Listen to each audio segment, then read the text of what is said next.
What's going on YouTube? It's your boy Tiny Tim. I'm back again. Listen, you might notice my surroundings are a little bit different. I'm having some moisture issues in the lab, so we're gonna go with the mobile lab for this recording, and I'm gonna go ahead and record this session from the car. We back, and we're talking about Game of Thrones. So let's get into it because I got something to say. But before we do, go ahead and make sure you smash all the likes and all the comments and turn on all the notifications for all things Tiny Tim Gaming.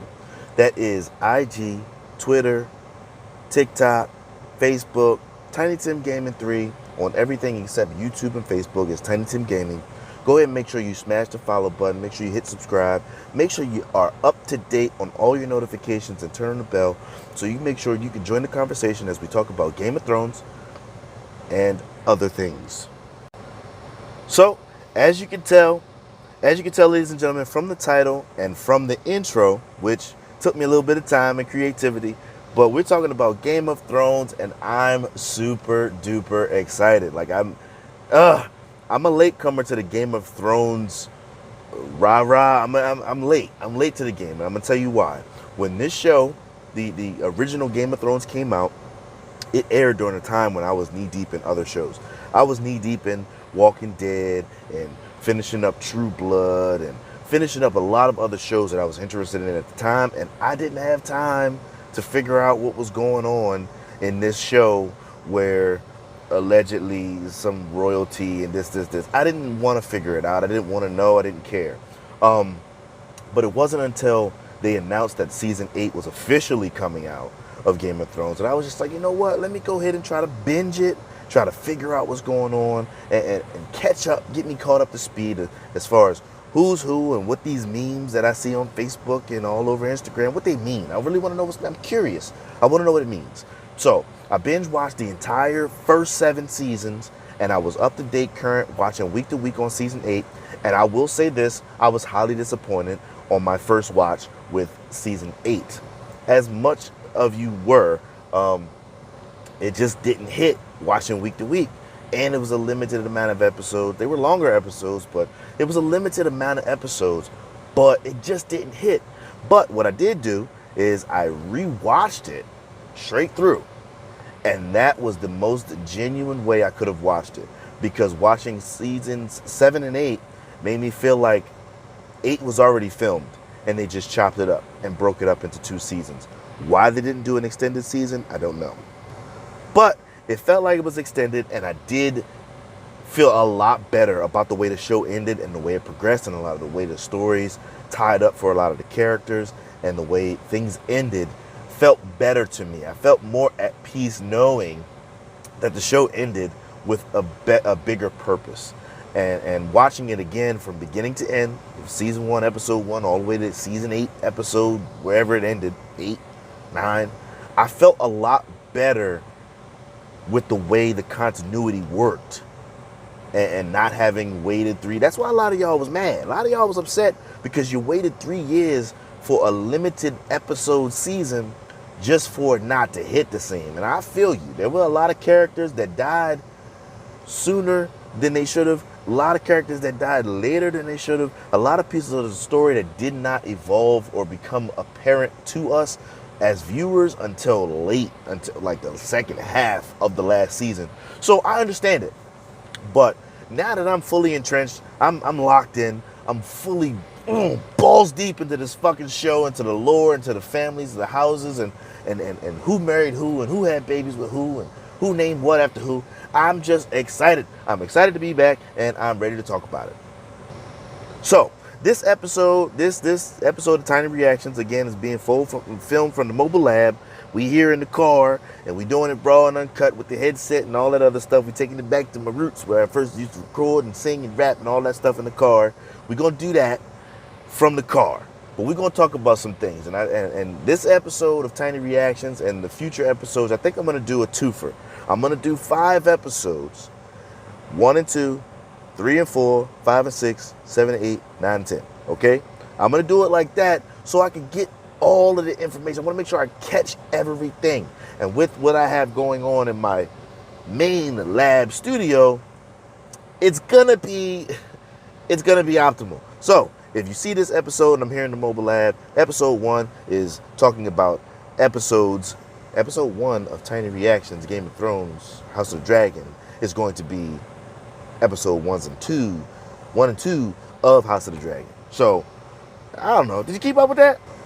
Anyway, we're going to move forward and we're going to talk about this show. The first thing I caught, I took a couple notes of episodes 1 and 2, and I really wanted to talk about these things. I saw a lot of things during the first watch, and I saw the first episode 3 times. I will say I saw a lot of things off the first watch, and that's what I took my notes off of, that I did not see. I didn't see them the first time. But I saw them, but I was just like, oh, that's something. Write it down. But let me move on. You know what I mean? So a lot of things off the first watch was just raw and boom, boom, boom. The second and third watches, I did not take notes. I fully stared at the screen. I turned on my caption so I understood what these people's names were, what these dragons' names were, because that's a main key. That's a thing. I needed to know what they were saying because I did not want to feel like I missed anything because they're speaking in English, Old English. They're speaking with that UK vibe. So I'm just like, I need to make sure I understand what they're saying fully because I'm knee deep. I got to get into every single aspect, every single detail of this show. I have to soak it in. So with that being said, let's talk about one thing. The first thing I noticed was the dragon that Rhaenyra was riding, she rode in on, his name was Syrax. I didn't catch it right away, but the name was Syrax. I'm like, okay, a gold dragon named Syrax. Wait a minute. Me being a video game head, the first thing I think is Syrax from Mortal Kombat. Mortal Kombat, he was black and yellow. He was gold and black. Is that a thing? So that really caught my eye. That was something I noticed that I had to write down. Naturally, I wrote it down the way it's spelled in the video game, Cyrax. It is not spelled like that in the show. Like I said, the second and third viewing, I had to turn on the captions to see how they spelled it. It's spelled differently slightly, but with an S. And it's something I noticed, but I don't know if that's on purpose. I don't know what the directors or what the people were going for with the creation of that or the mention of that. It may have been a thing way before Mortal Kombat was even a thing. Who knows? I didn't read the books. I'm just a show guy. I'm a viewer. But it's great. It's great to see the Red Keep before a bunch of the Great Wars. A bunch of the Great Wars happened. A lot of battles happened that changed the way the Red Keep looked. The way by the time we got to it in Game of Thrones, the original series, it looks totally different now. And I like the way they went backwards and gave it a different but same vibe to show that, yeah, this show is the same. It takes place in the same location. However, a lot of attrition has happened over time. Things have changed, and I need you to be aware of that. And they did that a lot in the show, and there are a lot of other notes I have that encapsulate that aspect. The fact that, yeah, you're used to this, but this is what it used to be, and you got to be aware and think about how things changed and think about those things. One of those things being in the very first episode when Rhaenyra and Alicent are running through, she just landed on a dragon, she meets up with a bestie, and they're running through the Red Keep, they're running through King's Landing, and they're showing different aspects of everything. The first thing I noticed out of everything is that the courtyard that they ran through, that they showed us the upper view from, the courtyard is the same courtyard that had the map of Westeros painted on it. That for me was a big thing. Like, I was excited to watch the show anyway, but when I started seeing different little tidbits of, oh, that's not that because this, and that's not this because that, that was one of the things where I was just like, yo, that's the courtyard where the map of Westeros was painted on it. And unlike Daenerys and Dragonstone, which we're going to get to in a second, but unlike Daenerys and Dragonstone having a whole table and other kingdoms and other lands having a table where they just move the pieces and they could see it visually, in the Red Keep, the Lannisters, if I'm not mistaken, it was the Lannisters. Maybe it was Baratheon. Either way, they had the whole map of Westeros painted on that courtyard floor so they could have a more life-size, more lifelike version to view and to do their things, to do their their strategic planning to look at things the way they did.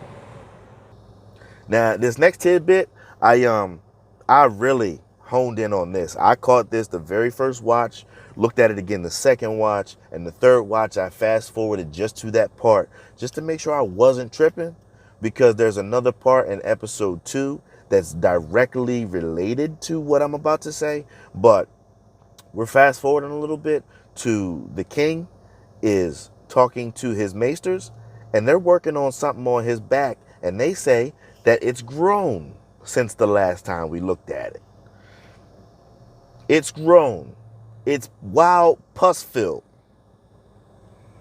Those of you who watch the show, you know that's dragon scale. I know it. You know it. The whole damn world knows it. That is dragon scale, and he is in a bad place right now.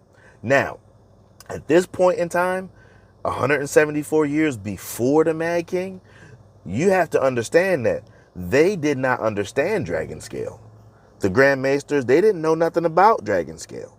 They just knew that this has to be cauterized, burned off, and we have to stop this now, but we don't know how. That to me was another nod at Mormont and how he went through stuff. I want to say it's Mormont. I'm pretty sure it's House Mormont. That was the dude that got dragon scale, and he was healed. He was healed from it. But at the same time, like I said, this is 174 years, 200 years almost ahead of where we saw dragon scale. The king got dragon scale, but it don't have a name yet. They don't know what it is. So that's something that I noticed, and I really wanted to make sure I mentioned it, because this is episode 1 of season 1, and we already mentioned in dragon scale, like, and the maesters, like, that's big. That's huge for the development of what the king is about to go through. You know, that's huge.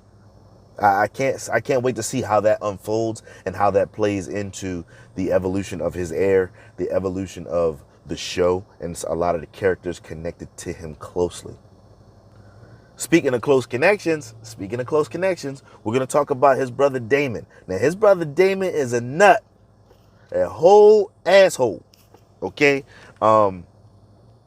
He took it upon himself to disrespect his brother, in a sense, disrespect the king's hand, and disrespect the entire court by the stuff he was doing and saying and showing up when he wanted to, and all this other stuff. See, sitting on the throne like he the king or the heir when you not officially. You know, a lot of that stuff in the beginning of the show, like, he's disrespectful off the rip. Off the rip, I'm going to be the heir, and even if I'm not, you know, I'm the king's brother. I do what I want. That's not how shit fly, and that's not how shit roll. But the way he was disrespecting the hand of the king in their court, then turn around and the tourney start, and he like, yo, I get to pick whoever I want. Let me go ahead and disrespect the hand's son. What? First of all, since when the prince get to pick whoever? I thought the prince, man, listen, throw whoever at me, man. I'm gonna fuck him up. It don't matter. But he just on some petty shit. Like, I get to pick. I get to pick who I dust off right now in this tourney. And he picks the eldest son of the hand to the king. That's personal, bro. That's personal. Now, he wins the match. Dusts him off, and he had a little bit of struggle with it.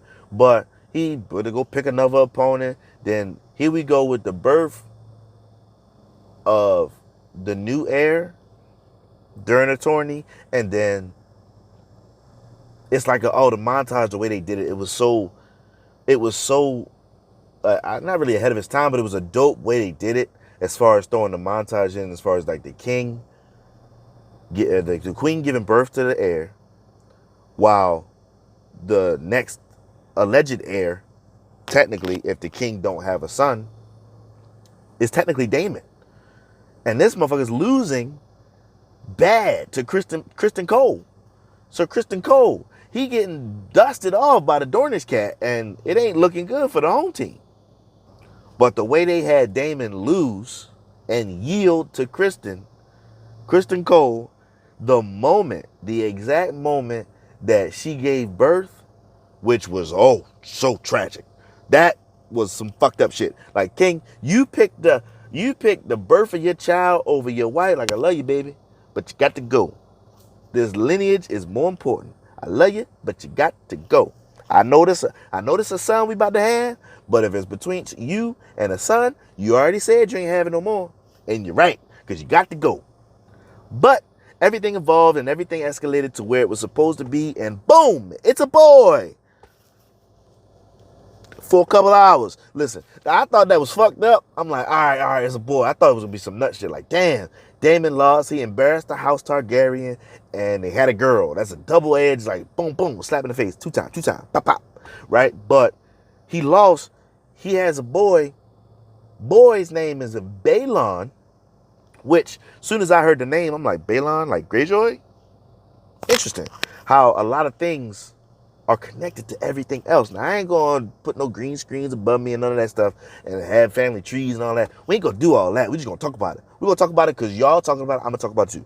Okay? Balon, like Greyjoy. Now, I'm pretty sure that's not, things evolve differently, I'm sure, as far as House Greyjoy and Iron Islands and all that stuff. But I just feel like that particular name has some significance, and I caught that. He was gonna name his son Balon. He died in the Maester's arms, so now we having a double funeral. You did all that. You have a son, you lost the baby. You lost the baby anyway, now you lost your wife too. Now you could have saved the wife and petitioned to remarry or petitioned to have another child again, but instead, you chose the baby over your wife. Now you lost your baby and your wife. Because the way they sawed her up and down, that shit shouldn't have been on TV. The amount of blood. But again, it was a practice, much like Dragon Scale. It was a practice that the Maesters didn't really know too much about. Yeah, they be talking about it back in Old Town. They talking about it, but we don't know too much about it. But we can cut the baby out, straight out, the belly. I mean, that's what they say we could do, but I don't know. Still lost the baby.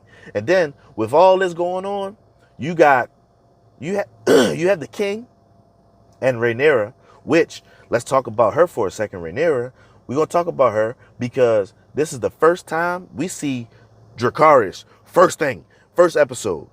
Yeah, she has to light the pyre of her mother and her brother, but at the same time, it's like, yo, we getting Dracarys early.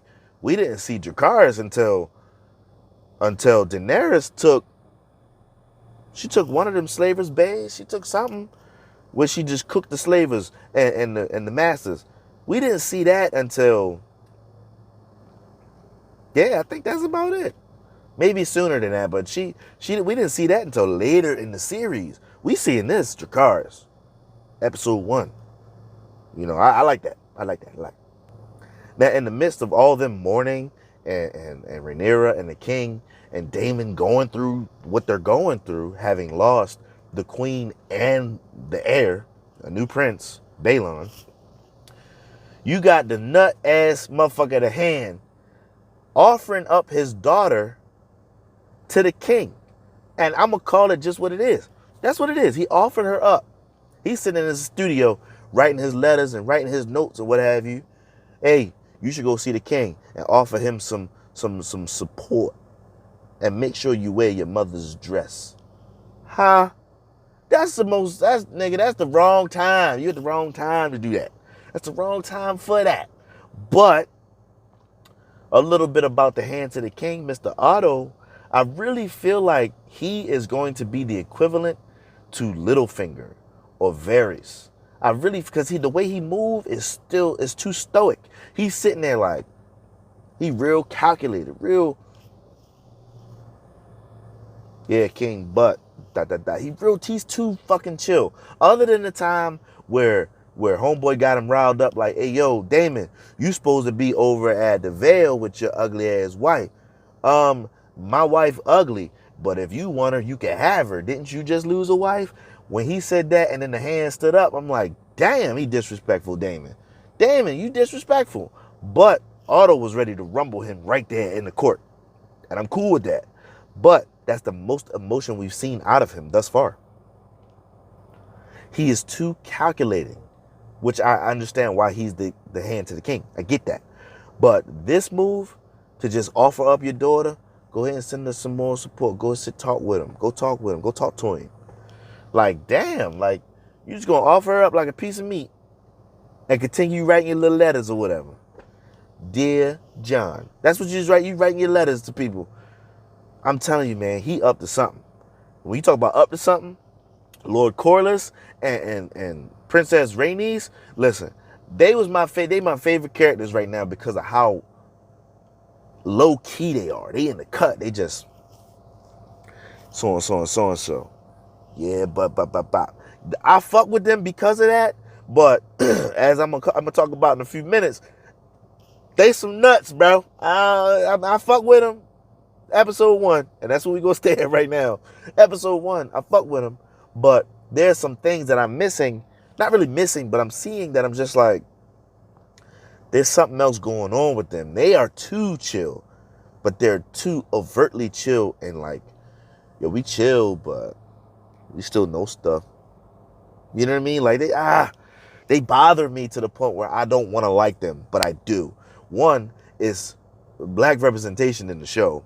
2 is interracial couple representation. That means back in their times, they ain't give a fuck about none of that, which I like about the show, where that don't have shit to do with shit. You feel me? And if it wasn't for, I'm about to call him Half Sack. What's the boy named Grey Worm? If it wasn't for Grey Worm and Missandei, I don't think there was any other brown people as as main or side main characters in Game of Thrones, which I'm cool with him being, Lord Corlys being in the show, showing the interracial couple, showing the mixed babies of strong heritage and strong bloodlines. I fuck with it. Anyway, back to Lord Otto Hightower, Hand of the King. The Hightower name sounds vaguely familiar when it comes to the houses and the sigils and stuff, but I don't remember from where. Where in Game of Thrones, the original series, was House Hightower? I don't remember. I remember the sigil vaguely, but not too much. It wasn't strong. It's not clicking. And Daemon on his nut shit, he mourning in his own way, gonna go to the bar and say some shit like, the heir for a day, while he's toasting up his dead brother or dead nephew, toasting him up, gonna call him an heir for a day. That's disrespectful as fuck, bro. That's disrespectful, bro. And that's what he get for being sent the fuck away. Now, I wrote down something where I didn't catch it before, where the king said to him, you gonna go back to Runestone and this. I'm like, Runestone? Is Runestone Dragonstone? This, right? So I'm like, yeah, I didn't understand the different stone villages. So I wrote down, if that's what that, and then I wrote a big no, because they mentioned later in the episode that Runestone and the different villages, I called it motherfucking Mudstone when I was talking to the fellas about it, but Runestone and Dragonstone are 2 totally different places, and that's how that works. Now, towards later parts of the episode, where the king has finally decided to name his heir after Daemon pulled that disrespectful shit, he decides to name Rhaenyra his heir, but he has to tell her the story. The Grandmasters have spread the story long and wide to kings and royalty since birth that a storm was coming from the north, and you're going to have to unite everybody to fight this storm. Now, we all know what that storm is. 174 years later, roughly, give or take 30, 40 years, we seen that in Game of Thrones. We see what that's about to be. But on the king's hip, never leaves his hip, is the same dagger that Arya used to end the whole thing. Valyrian steel, Valyrian dagger. It's the same one. The same one passed down through House Targaryen, I guess. But that part gave me chills. The part where Daemon, he's trying to wrestle with this big ass dragon, and I'm like, yo, you don't even know how to do this, bro. You're not even that guy, because clearly this dragon don't know who you are. And he getting familiar with the big ass dragon, which I didn't catch his name at first, but Caraxes, man, listen, that name sounds crazy. But he looks like the bigger of the 10 currently in the Targaryen's employ. And at first I'm like, episode 1, I'm like, yo, what is this dude up to? He about to take his horde all the way to wherever he going, where the king banished him to, with this big ass dragon. Like, yo, what is he about to do? And I got literal chills when the theme song, the theme music is playing, and all these houses are taking bending the knee and pledging fealty, and we finally get to Rickon Stark. And I'm like, of Winterfell. I'm like, here we go, a familiar name, even though the Rickon we knew, you know, he didn't quite make it. But it was good to see the Stark name, since that's what we, you know, it's good that they put that on the screen for us, the viewers, because everything was about the Starks and the Snows and Targaryens in Game of Thrones and the other houses, but it seemed like it was about mainly the Starks. So I like that. I got literal chills when the theme music started playing and the credits started rolling, and I'm like, yo, we back. Episode 1. We back. Let's get it. So excited that I had to watch it.